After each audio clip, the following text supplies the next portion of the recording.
Hello guys, and welcome to Matt's Speedmer. Today I'm going to be filming this car here, which is a 2017, model year 2018, Skoda Octavia Active. It's got the 1.4 TSi engine, and it's the facelifted version too. So let's go and have a look.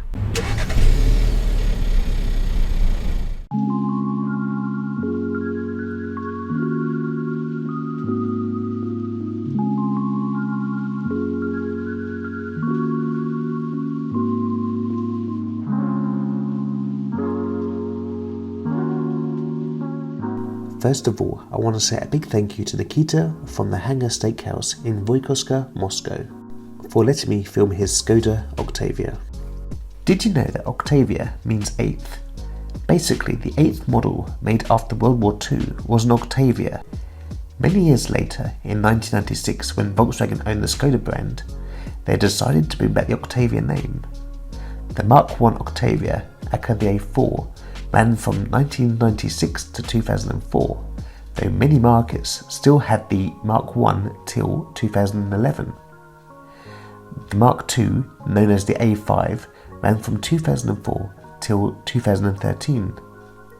In 2013, the Mark III, aka the A7, took over the Mark II and was produced till 2020.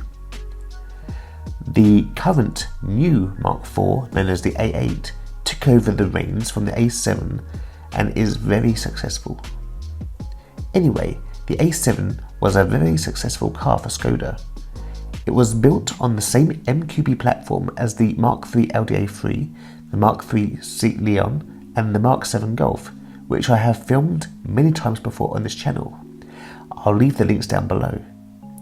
The petrol engines range from a little 1 litre up to the 2 litre lump used in the VRS. Diesels range from a 1.6 TDI up to a 2 litre TDI. The Mark III also had a choice of 5 or 6 speed manuals or a 6 or 7 speed DSG Auto. There are also a few body styles, the liftback, or as some people like to call them, the hatchback. They also made in the state. This car is a facelifted Mark III Skoda Octavia 1.4 TSi Active liftback. Active is the entry trim in Russia, but in England the entry level is called an S. There are also differences between each country's entry levels. The colour of this car is called Pure White, which is very popular. Let's start by looking at the front of the car. This generation came with a newer styled Skoda badge, which gives it an upmarket look compared to the older green, black and white badge. The grille on this car is quite attractive too. Some people say it's quite similar to the modern BMWs. Do you agree or disagree? The grille is chromed around the edges and has a black centre to it. To me, it looks like a wide-headed cat. The most noticeable thing about this facelift are the headlights. I first saw the Mark III Skoda Octavia in Switzerland many years ago, actually back in 2017, and I wasn't impressed with the look. It was like they were trying too hard to copy the Mercedes E-Class, known as the W212. Though I didn't like it then, it's kind of grown on me now. As this car here is the entry-level model, the headlights have halogen bulbs. To the left of the number plate, you have the tow and eye cover.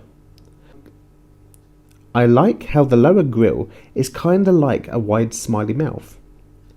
Notice that this car here does not have any front fog lights. That's because it's the entry model.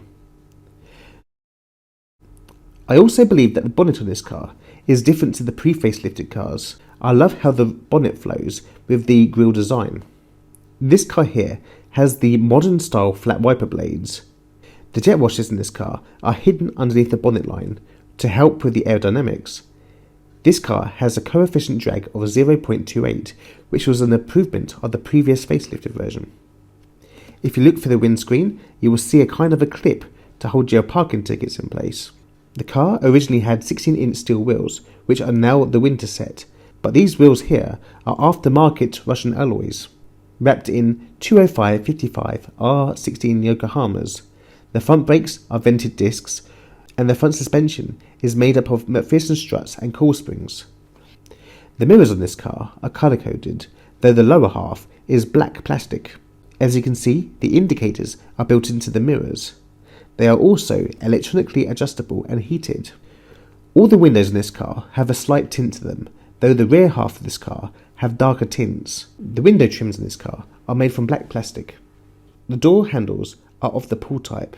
They are colour coded, and the door lock cylinder is hidden underneath the cover. The length of this car is 4,671mm, the width is 1,814mm, and has a height of 1,461mm.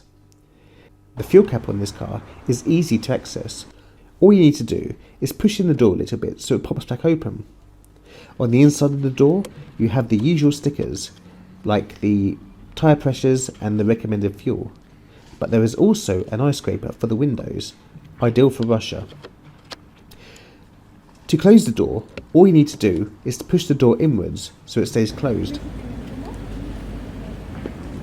The rear wheels in this car are the same size as the front, but the rear brakes are solid discs, and the suspension in this car has a torsion beam type, though the more powerful models get a multi-link setup. Heading around to the rear of the car, you will see that this car is a liftback variant. On the roof is a black aerial.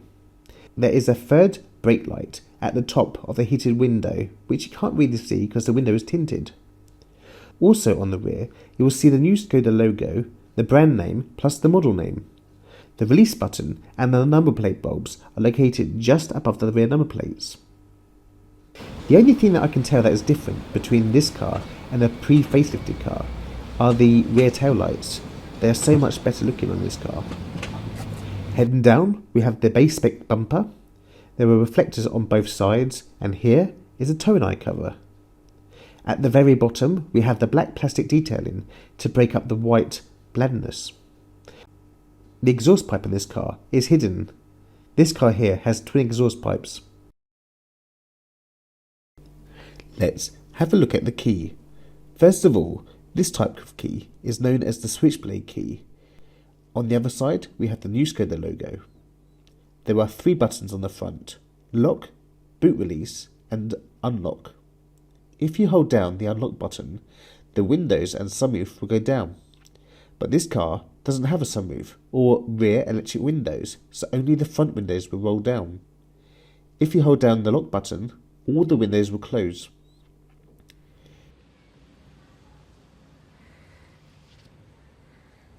Let's have a look inside the car. As you can see, it is a very Volkswagen Audi Group interior.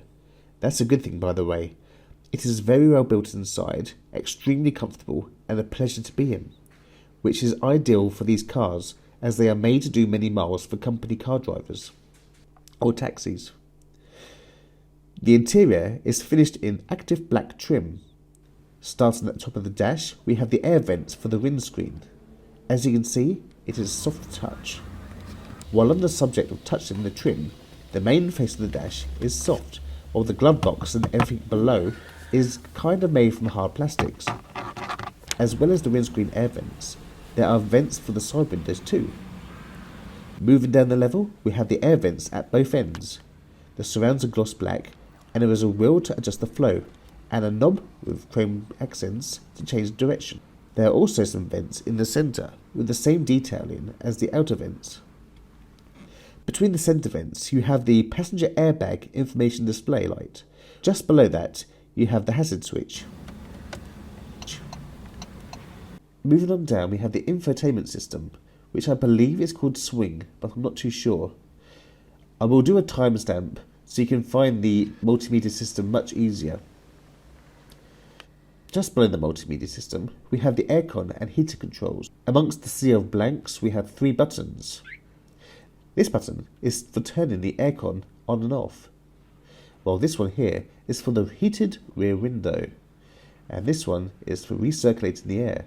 Under these buttons we have basic dials which have chrome detailing. They look good, but in my opinion they feel quite cheap considering how well built the car is.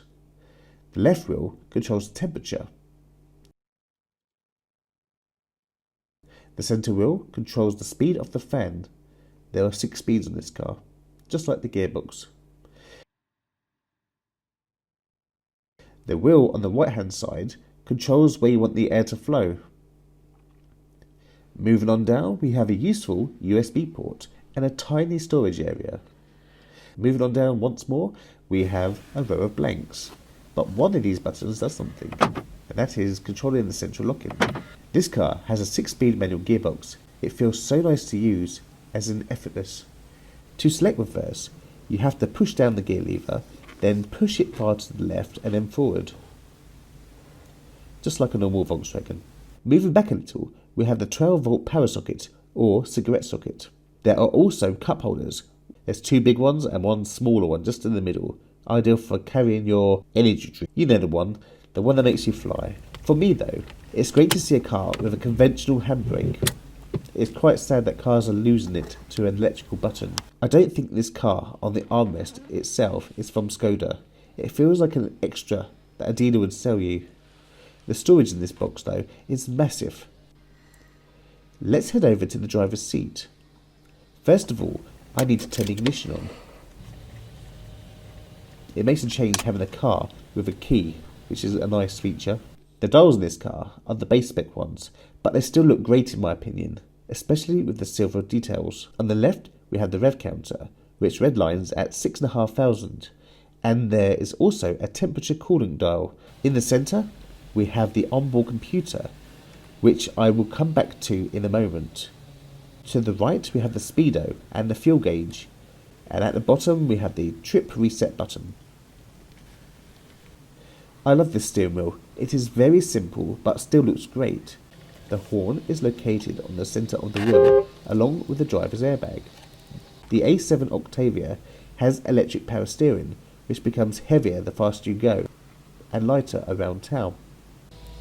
The stalk on the left controls the lights and indicators, while the right hand stalk controls the wipers and the car's OBC, which is the one that's in the middle of the instrument cluster. Using this, you can see the speed in digital form, average speed, fuel consumption, the range in the tank, and all the other usual things. This car also allows you to adjust your steering wheel's rake and reach position by pushing this little lever down here. To the left of the steering wheel, you have the main light controls, and just below that you have a little storage area. Let's open the door so we can look at the inner panel.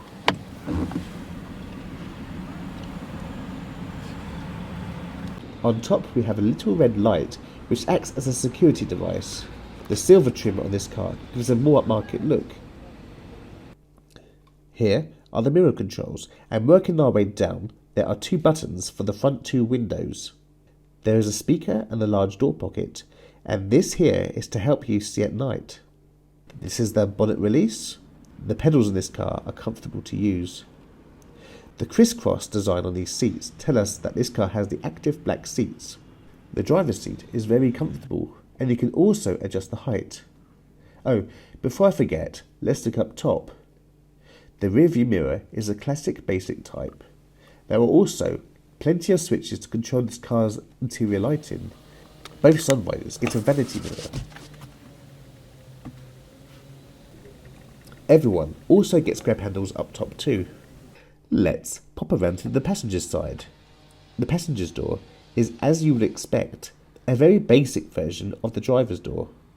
The passenger's seat doesn't have the height adjustment that the driver has. Here is the glove box. It isn't lockable on this car.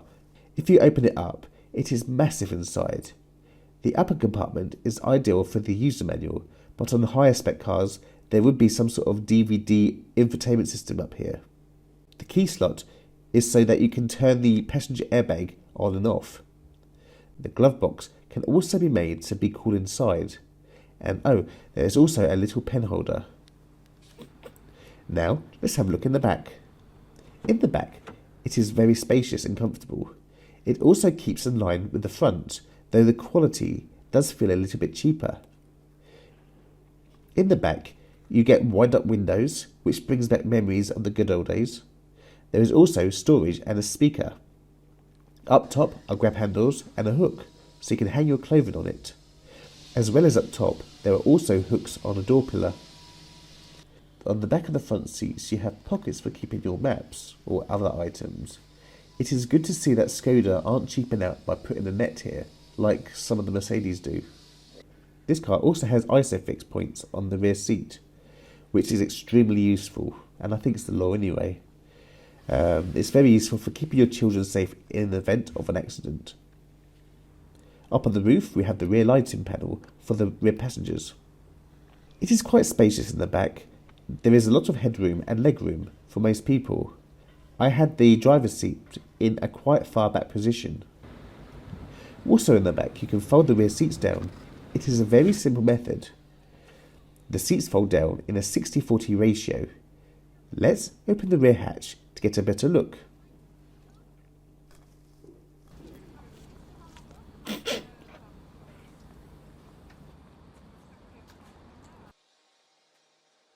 You can press the hatch by pushing the button on the key or the button on the actual hatch itself.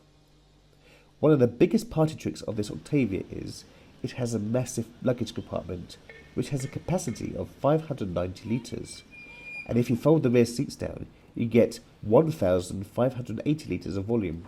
The disadvantage with the boot space though is when the seats are folded down you don't get a flat floor, which means it would be a pain in the bum to slide big heavy items to the very back.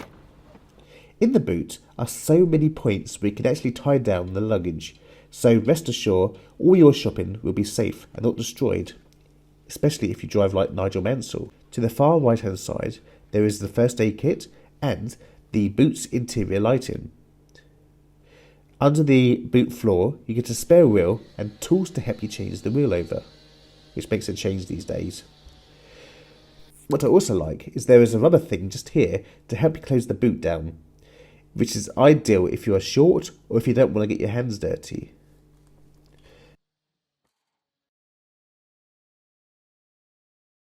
It is very cool seeing that even a base spec Octavia has an infotainment system like this, especially as iDrive is an optional extra on the 1 Series in Russia, when it was made. Even this base spec model has a touchscreen interface. There are 6 physical buttons which are shortcut buttons. The screen is also clear and precise. Clicking on the radio button obviously brings up the radio details. The radio stations are represented by an image and the radio station name. You can also have AM or FM radio. You can check the radio station in list form, or you can also use the old school fine-tuning gauge, which I like.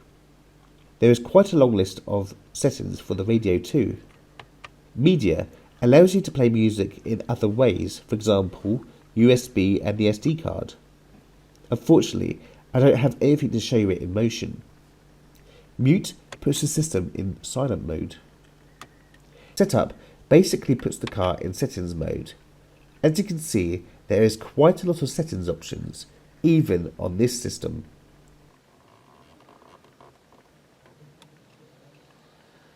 Sound allows you to adjust all the settings relating to the sound.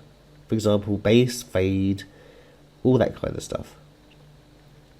Car takes you to the car's onboard computer, giving all the information you could possibly need, such as fuel and driving data, how to improve your driving skills to save fuel, plus many settings for adjusting the car's extras, as you can see on the screen. It is a very cool system, which reminds me of the Mark 7 Golf that I had a few years ago.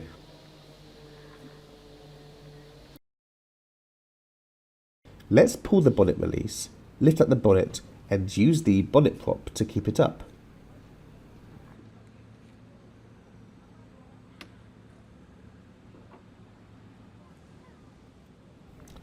Now let's start it up and listen to it, and then talk about the stats.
As you already know, this is a 1.4 TSi. TSi means turbocharged stratified injection. The dual overhead cam 1.4 TSi comes from the EA211 family. It is a turbocharged 16-valve inline 4-cylinder engine. It has 150 horsepower, which powers the front wheels and has a torque readout of 250 Nm of torque at 1,500 revs per minute. 0 to 60 takes about 8.1 seconds, and it has a top speed of 136 miles per hour. Apparently, these cars get about 54 miles per gallon on average, which is pretty impressive in my opinion, as my BMW 116i gets about 40 miles per gallon. Thank you for watching this video. If you like these type of videos, please let me know and I'll keep doing them. Thank you so much and take care. Goodbye.